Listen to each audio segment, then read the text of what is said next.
வேற எப்படி இது டிவினா இன்னைக்கு ஃப்ரிட்ஜ். பரவாயில்ல. வீட்டுக்கு வீடு ஃப்ரிட்ஜ் கொடுப்போம் அப்படின்னு சொல்லக்கூடிய அதிமுக அவங்க ஃப்ரிட்ஜ் மட்டும் தான் கொடுப்பாங்க. நாங்க 8000 ரூபாய்க்கு கூப்பனா கொடுத்துருவோம். நீங்க ஃப்ரிட்ஜ் வாங்கிக்கலாம், கிரைண்டர் வாங்கிக்கலாம், மிக்சி வாங்கிக்கலாம், எது வேணாலும் வாங்கிக்கலாம் அப்படின்னு சொல்லக்கூடிய திமுகவின் தேர்தல் இருக்கையா? இல்ல நாங்க இலவசங்களே தரமாட்டோம், நாங்க கல்வி, மருத்துவம், சுகாதாரம் தரோம், இல்ல நாங்க இன்னும் நிறைய விஷயங்களை செய்யறோம், ஆடு மாடு மேய்க்கிறது அரசியல் இருக்கிறோம் அப்படின்னு பல விஷயங்களை தொடர்ந்து அடுக்கக்கூடிய ஆளுநர் கட்சியுடைய தேர்தல் இருக்கையா? ஏற்கனவே இதை பத்தி பேசியிருக்கோம். தாவேகாவுடைய வாக்குறுதிகளை மோதிரம், அண்ணன் சீர், தாய்மாமன் இளைஞர்களுக்காக வேலை வாய்ப்பு கிடைக்கிற வரைக்கும் 4000 ரூபாய் அப்படிங்கிற மாதிரியான விஷயங்களை சொல்லியிருக்காங்க. இப்போ தமிழக வெற்றி கழகத்தினுடைய தேர்தல் அறிக்கை எது இந்த தேர்தல் கதாநாயகனாக இருக்க போகிறது அப்படிங்கிறதுதான் இந்த நிகழ்ச்சியில பேசுறது.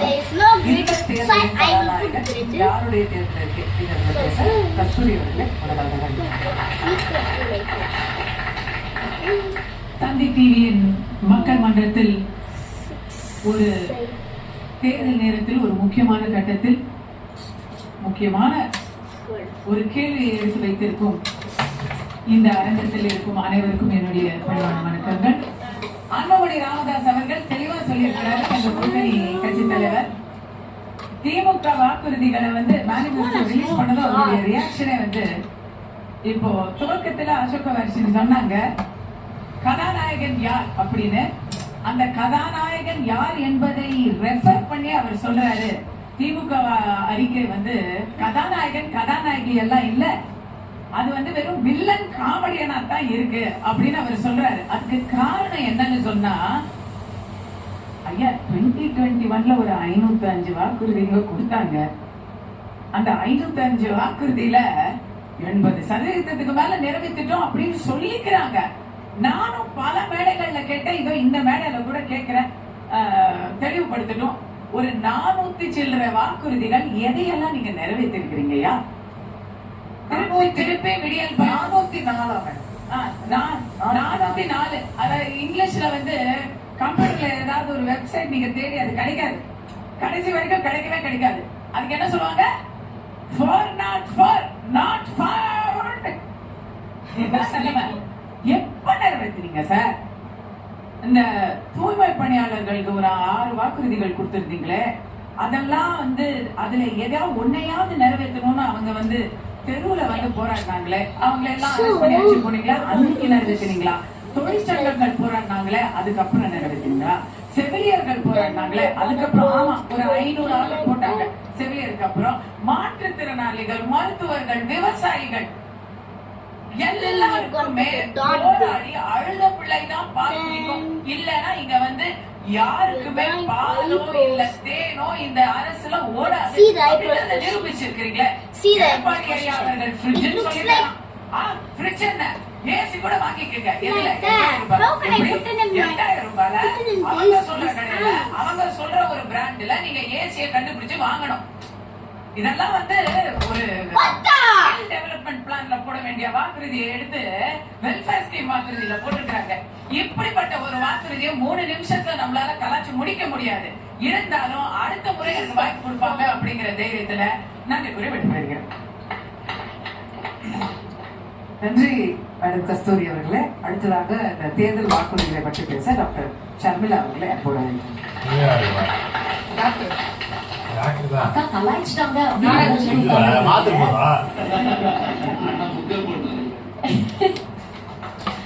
குறைஞ்சபட்ச நேர்மையாவது திமுக கிட்ட இருந்தது. 505 வாக்குறுதிகள் கொடுத்திருக்கோம், அதுல 404 நாங்க நிறைவேற்றிருக்கோம்.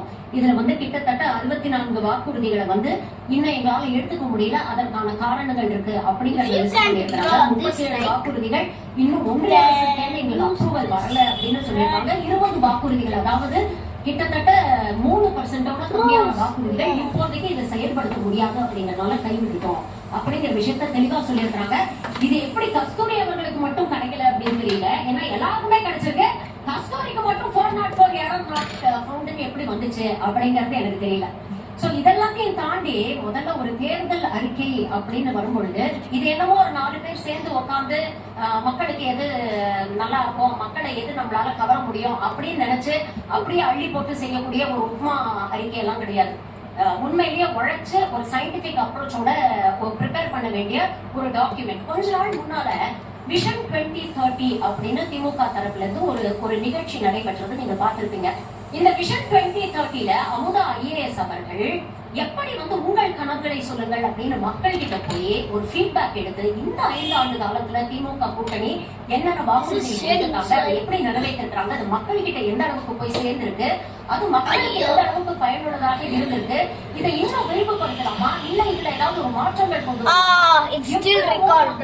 போய் கேட்டு மக்களுடைய ஃபீட்பேக்கை வாங்கி அவுட்கம்ஸை ஜட்ஜ் பண்ணி அதை மானிட்டர் பண்ணி ஒரு விரிவான ஒரு தேர்தல் அறிக்கையை ப்ரிப்பேர் பண்ணி கொடுத்திருக்காங்க. 8000 ரூபாய் கூப்பன் மக்கள் கேட்டாங்க. 8000 ரூபாய் எல்லாமே நீங்க எவ்ரி ஆஸ்பெக்ட் ஆஃப் தி தேர்தல் அறிக்கை நீங்க எல்லாமே மக்கள் கேட்டது இல்ல, சிலது நம்மளா கொடுக்குறது. சிலதான ஆப்வியஸ்லிங்க ஒரு எதிர்பார்த்து ஒரு விஷயம் கொடுத்தாங்கன்னா அதை கவுண்டர் பண்றதுக்கு ஒரு விஷயத்தை சொல்றதுல தவறு கிடையாது. பட் ஆனா அந்த 8000 ரூபாய் கூப்பன்லயும் உங்களுக்கு ஒரு சாய்ஸ் இருக்குல்ல, ஒரு ஃபிளெக்சிபிலிட்டி இருக்குல்ல. இப்ப எல்லாருக்கும் தேவைப்படும் சொல்ல முடியாது, வேற ஏதாவது தேவைப்பட்ட குடும்பங்கள் இருக்கலாம். அப்போ நீங்க ஒரு சாதாரண ஒரு நேத்து முதல்வர் சொன்னாரு, ஒரு சாதாரண புடவை அடிக்க வாங்கணும்னு கடைக்கு போனாலே ஒரு 10,000 புடவையை பார்த்து தேடி பார்த்து நமக்கு பிடிச்சதை தானே நம்ம வாங்குறோம். அப்படி இருக்கக்கூடிய இல்லத்தரசிகளுக்கு கேஷ் அவங்க கிட்ட கொடுத்து அந்த சாய்ஸையும் பிளெக்சிபிலிட்டியும் அவங்க கிட்ட கொடுக்குறீங்கன்னா அவங்களுக்கு பிடிச்ச பொருளை அவங்க வாங்கிட்டு போறாங்க.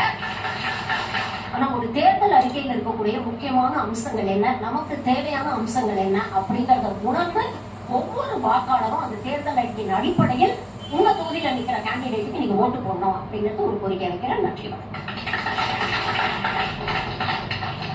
நன்றி மேடம் ஷர்மிளா அவர்களே. அடுத்ததாக தமிழக வெற்றி கழகத்தின் சார்பில் அனந்த் அஜித் அவர்களே அன்போடு பேசுறேன்.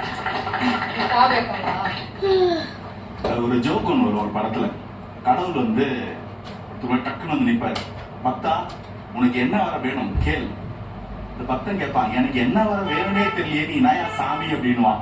அந்த இடத்துல அந்த கடவுளே ஓரமா போயிடுவாரு. அது படத்துல அந்த காமெடி. அது போல 5 வருஷம் ஆண்டுட்டு இப்பதான் அவன் முதல்வர் கேட்கிறாரு, பக்தா உனக்கு என்ன வர வேண்டும், உன் கனவு என்ன அப்படின்னு. ஐயா இப்பதான் நீங்க இதையே கேட்கிறீங்களா, எப்பயா நிறைவேற்ற போறீங்க, இன்னும் 20 நாள் இருக்கு. இன்னொரு காமெடி ஒண்ணு இருக்கு, இந்த மேனிபெஸ்டோ இருக்கு பார்த்து ஒரு படத்துல சொல்லுவாரு, ஒருத்தனை ஏமாத்தணும்னா அவங்ககிட்ட அனுதாபம் தேடக்கூடாது, அவன் ஆசையை தூண்டணும். அது மாதிரி ஒரு இடத்துல ஓட்டு வாங்கணும்னா நம்ம இப்படி செய்வோம் இதை செய்வோம் அதெல்லாம் இல்ல, அவன் ஆசையை தூண்டுறோம். இவன் வந்தா நமக்கு ஃப்ரிட்ஜ், இவன் வந்தா ஃப்ரிட்ஜ் டபுள் டோரா கூட வாங்கிக்கலாம்னு ஒரு ஆசையை தூண்டிட்டீங்கன்னா ஓட்டு போட நினைச்சிட்டு இருக்கீங்க. ஆனா இந்த மேனிபெஸ்டோலாம் நான் என்னோட பார்வையில கொஞ்சம் முன்னாடி போன எலெக்ஷனுடைய கிமிக்ஸ் தான்.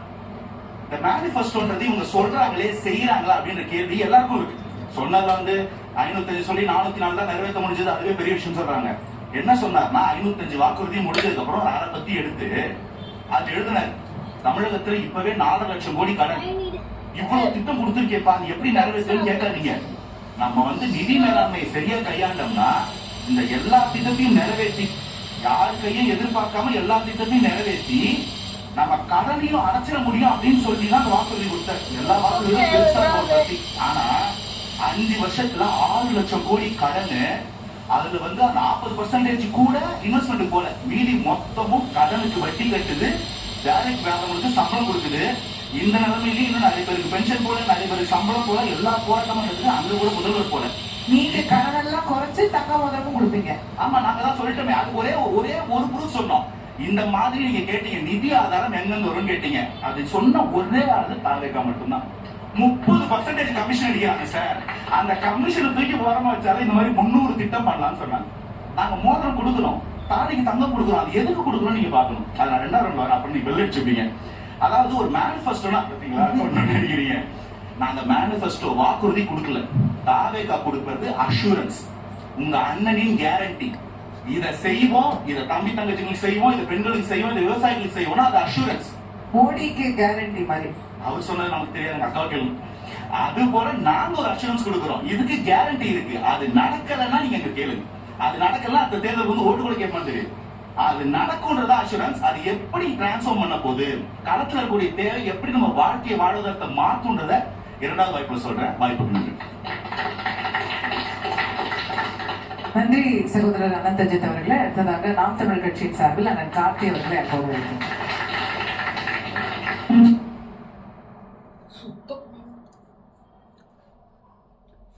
அதுக்குள்ள போன் எடுக்கக்கூடாது. இப்பதான் மேக்கப் பண்ணேன். பெயிண்ட் உருவுக்கு வந்து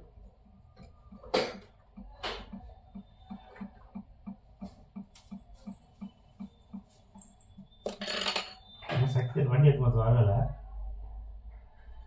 பெயிண்ட் உருவும். So we're gonna draw it and draw a leaf and draw a feather, peacock feather. We're gonna draw a peacock's feather. தூக்கு வச்சுக்கிறேன். ஊருக்கு வர வாசம் நான் போகிறேன். So you draw the peacock feathers like that. Fridge off பண்ணி தூக்கி கோழி பேத்து போடலாம். கட்டி போய்க்குது. ஃப்ரிட்ஜ் யூஸ் பண்ண தெரியல வந்து. ஃப்ரிட்ஜ் ஐஸ் கட்டுனா இது குறைக்கணும் கூலிங்க. ஐயோ நல்லாகுது.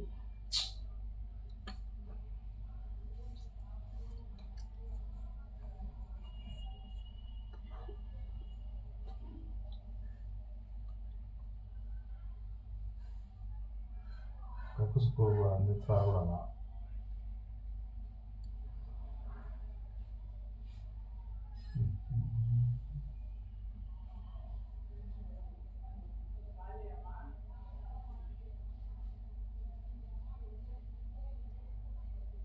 நிறைய வருது வெரி கொஸ்டின். Very course. ஏன்னா வேர்த்து போய் அப்புறமா வரையிட்டு கரண்ட் தானே வரேன். நான் போய் மூஞ்சி வர கழுவி போட்டு வச்சுங்க. First we're gonna draw only face, then channel part 2 we are gonna draw body and an elephant. ஃப்ரெஷ்ஷாக இருக்கும் மேக்கப் போட்டேன்.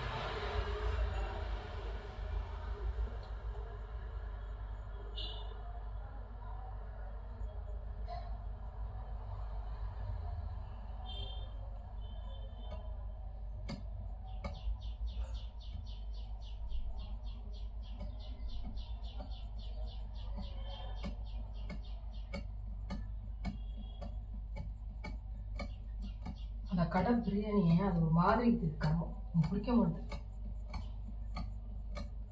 அது சாப்பிட்டோன்னே கொஞ்சம் லைட்டாக மண்டை ஓட ஆரம்பிச்சிச்சு. அப்புறம் எனக்குள்ள நானே இப்படியே கண்ட்ரோல் பண்ணிக்கினேன். அப்படியே கொஞ்ச நேரம் உட்காந்து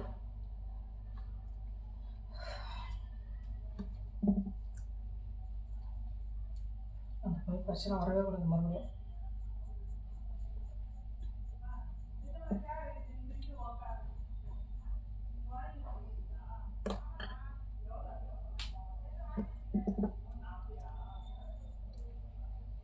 நமிதா அந்த படத்தில் உடுக்கு அடிக்கும் போது பிடிச்சிக்கும் போது தலைய நமிதா உடுக்கு அடிப்பான். அவன் உடுக்கு அடிச்சானா அப்படியே பிடிச்சிக்கும் வந்து தலையை.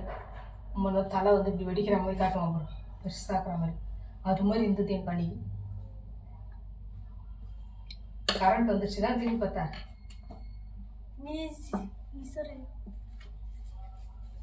ஏன் சாத்தி சொல்லு.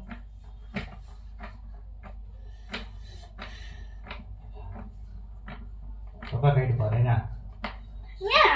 அப்பா போட்டுலாம் இருக்கும். ஃபர்ஸ்ட் இந்த வீடியோ ஃபுல்லா முடிச்சிடுறேன். and draw and only one hands and we're gonna do mechanic phone பண்ணல phone ready. we're gonna do a next part. We're gonna do a next part, guys. Next part in next video. Bye, guys.